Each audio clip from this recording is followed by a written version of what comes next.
Heidi is with us in Atlanta. Hey, Heidi, welcome to the Ramsey Show. Thank you for having me and talking to me today. How are you? Sure. What's up? I'm in a little bit of a predicament. I'm coming to the realization that I'm having to possibly make some decisions that are not only finance related. I'm having trouble also... understanding you. Yeah. Can you speak directly into your phone, please? It sounds muffled. Okay. Sorry. Can you hear me now? Yes, ma'am. A little better. Go ahead and try again. Talk bold. Okay. Talk bold. Yeah. It's just you and me and Dave and like 10 million other people. It's good. Yeah, exactly. I can't speak too loudly because my husband's downstairs and I don't want to be interrupted by him. So I'm in a situation where my husband's not wanting to work on our finances together. This last 2.5 years, he has not been contributing towards our joint account at all. Money is completely separated, and recently he informed me that if I want my financial situation to change, I have to do something about it. Because I've suggested to him, I've been listening to you for the last month or so here and talking about how if we're going to get out of debt, we need to work on it together. I sent him different shows that you've released, and in order for him to listen to it, he's just not on board with it. Why? I'm sorry? Why does he not want to combine your finances? He says that he's got a plan in place that works for him, and it does not include you. Yeah. So how long has he been having an affair? Yeah. Our finances basically have been always separated. That wasn't what I asked. Since I don't know of any particular situation where he is having an affair. Are you safe? Yeah, in my home, I'm okay. I just can't speak loudly. Okay. You can't what? Can't speak loudly. So you just called two guys listening to how you are having to speak in your own home out of fear of a man who calls himself your husband. And I need you to hear from me, who's also a husband, sitting next to another guy who's a husband, that safety can come in the form of physical safety, and it can also come in the form of psychological safety where you don't feel welcome in your own house. And Dave's question about, is he having an affair? I need you to hear the behavior. Hear what your husband's trying to tell you through his behavior. That is, you are not a priority. Right. His priorities are somewhere else, and he is disinterested in a relationship with you. Correct. Right? And that's heartbreaking, and I'm saying it real direct, and I know that's hard, but you are not safe at all. You know that, right? I'm not telling you anything you don't know. You know that, right? Yes, I know that, and this is part of the last 4 months has been very revealing. There you go. And so Dave's question about an affair, that'd be my first question too. Something has changed in this marriage. It was already separate, and we already would have poked at you for having different accounts. Something else has changed. Either he's about to leave, or he already has left, or something has shifted, or he's in trouble, he's got an addiction issue. Something else has shifted. He's in love with something else. Right. His phone, politics. There's a lot of different things that are distracting him, but we are all in the same house together ever since COVID, including the kids. How many children do you have? 2 girls. And what is your income? Well, right now it's not where it could be. It's about $40,000. What could it be? If I went back to my former career that I left to try to do this RV life with him, I could be making upwards of 90 on my own. So maybe what? she could be making upwards of 90 on her own. Oh, 90. Yeah. I didn't hear the 90. Okay, I'm sorry.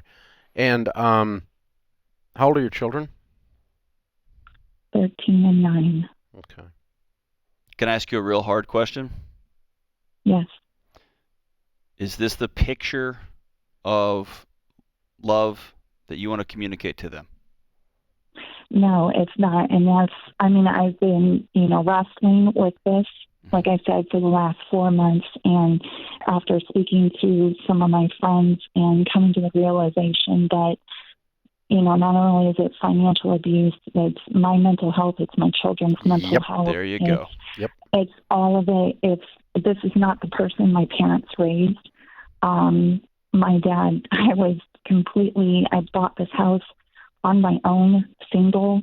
I was completely debt-free when I got married, and that has changed. Okay, and kiddo. I want to get back to who I was before. There you go. So here's what you're going to have to do. Your friends aren't who walk through you with this except as friends, but you need to get a good counselor. ASAP. So you need to go see a marriage counselor starting today that is a strong person that will try to help you save your marriage if it's salvageable, that will give you some verbiage and some positions to remind you you're not crazy, because you got two guys who are saying you're not crazy. You're not. Okay? And we both know this stuff, okay? So you need to get a counselor that can guide you through this. You don't want to do this off of a radio call, and you don't want to do this off of your friend's opinion over a glass of wine. You need to get a counselor in your corner that can give you some ways to explain to your husband that what will amount to ultimately an ultimatum. A boundary. A boundary that says you are going to re-engage or you're going to disengage. Right. We're not going to play here in the middle, and I'm not going to be abused at this level anymore. And you got to have someone help you set that boundary, not two guys on the radio. But you're not crazy, and you need to do this, and you need to do this right now. John, we got to go back to that last caller for a second, because there's a whole lot of that in America today. Yeah. Okay? There's a lot of different ways that husbands and wives interact over money. There's a situation where they work together, and everything's combined, and they make decisions together. And when they make decisions on their spending and their investing, they realize that they are truly adding a level of unity, a level of oneness to their relationship, a level of communication to their relationship, and that's plan A. And it has the highest probability of increasing the quality of your marriage and the highest probability of you becoming wealthy. Plan A does.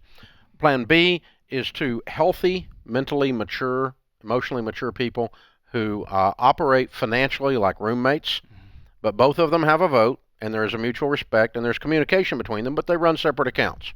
That's a plan B. That lowers the probability of wealth building and the quality of the marriage substantially, but it still functions. Plan C, that's even worse, is mom or dad, husband or wife, one of the two, is in charge. And the other one is doled out money as an allowance. Well, I got to check with mama, see if I got any money. Meaning the wife is in charge of the money. Or I got to ask my husband because he handles all the money.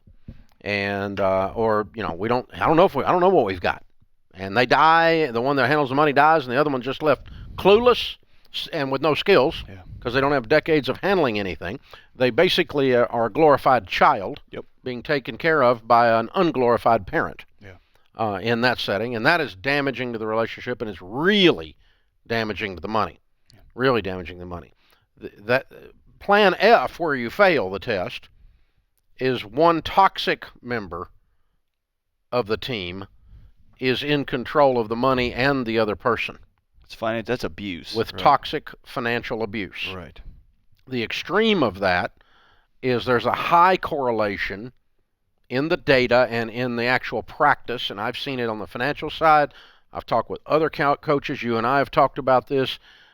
You probably can cite a study. I've just talked to other people that have seen it in practice, that if a husband has extreme control over the finances to the point that the wife is not allowed to can't go to the grocery store by herself, can't pay any electric bill, she's given $2 at a time, not $2,000 at a time, extreme control, probably 90 to 95% of the time he's hitting her.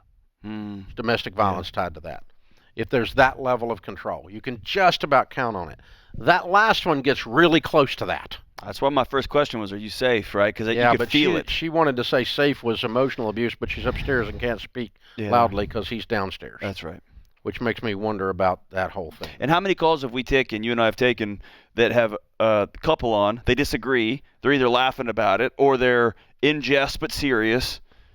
That's the first one of these where somebody's hiding upstairs saying, help. It's not the first one, sadly, but it won't be the last one. But the point of us bringing this up is, to outline what A plan is, B plan is, C plan is, and F plan is.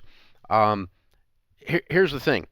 Every one of those, regardless of who you are and which player you are in that role, is a choice to go forward that way. Right. And I would encourage every one of you to choose to move towards the A plan. Yeah. Or if you are unsafe, to choose to get out. Yeah. Whether you're unsafe emotionally or you're unsafe physically. I don't tell people to file divorce, and I don't tell people to file bankruptcy, but there are situations where you're unsafe, you need to get out of there. And if you find yourself, she mentioned something at the end of that call that just buried itself in my heart a little bit. She said, this isn't who I am. I've looked up, I bought this house, I bought it on my own, I had a great career, I was debt free, and now I'm somebody else. That's common language of somebody who's in an abusive relationship. I have become somebody else in order to keep myself safe, keep my kids safe, keep this guy from keep his rage, keep his rage down. That's right. And when you look in the mirror and say, who are you? Who have you become? Because there's a rage person in your life. That is signal number one. Call somebody and get some help right away. Yep. Yeah. Yep. Absolutely. Yep. That's the wrathful man Proverbs talks about is a dangerous character. Golly, man. It's a dangerous character. And the sad thing is that he's probably has very low coping skills himself, and that's what drives him to rage. That's right, yeah. And I'd love for him to get some help as well. And she mentioned something. The number of calls I'm taking, Dave, on my show, the data is bearing it out. The folks over the last 24 months who have gotten psychotic about their cell phones and new data and new information and news, it's destroying people. Put your phones down and say, I got a problem, and go re-engage. Or call. You get a human being. Get a counselor. Yes. You do not need turn your stupid screen off and get around human beings. I mean, it's screen time. People have gone down the conspiracy theory or alternate theory or whatever you want to call it, rabbit hole, and they live there. They've moved in. Yeah. And so I've had to put up a boundary in my life. I've got a certain number of acquaintances / friends that I'm like, not here. Yeah.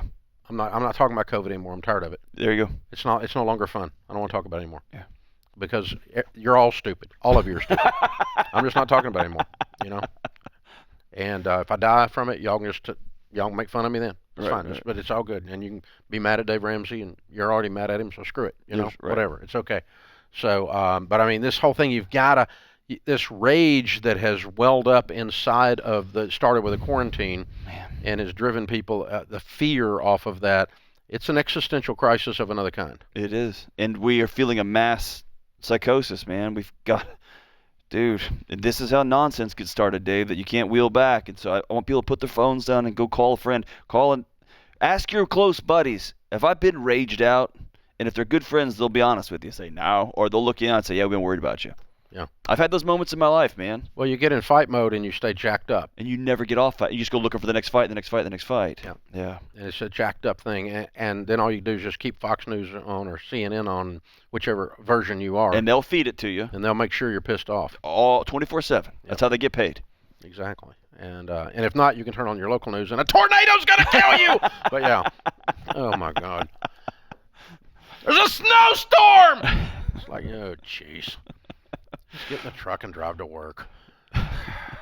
Or don't, but pick one. Don't be. Or don't, but don't be maniacal about it. Turn the TV off. Turn it off. It's white powder. It's going to be okay. It'll be all right. And so, but the wussification of America, this idea that we don't know how to fight through something, and then when we get into this, we don't have the we don't have the character structure to fight like a man. Instead, we fight like a boy. Hmm. And Through you power and stay in a control and jacked up angry. bully mode instead of manly, righteous anger at something that's truly principled and wrong. And so you become an activist. God help you, because you don't have anything else to do. You know, it's weird. It's weird. It's happening out there. And so if you're in those situations, folks, get some help. Call somebody. Please call somebody. Get somebody in your corner. Walk you out of it. And put the phone down. This is the Ramsey Show.